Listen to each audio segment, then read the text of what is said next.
Ang kalooban mo'y ituro, O Diyos, ituro mo sana sa abang mong lingkod.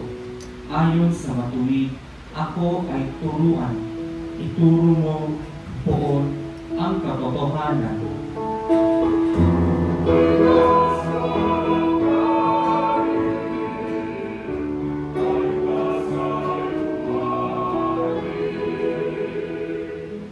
Mabuti ang Poon at makatarungan sa mga sandali, guro at patnubay.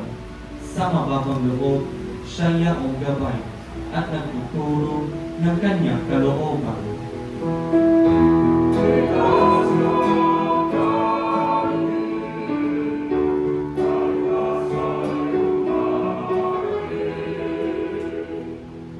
Tapat ang pag-ibig, siya umaakay sa tumatalima sa utos at tipan.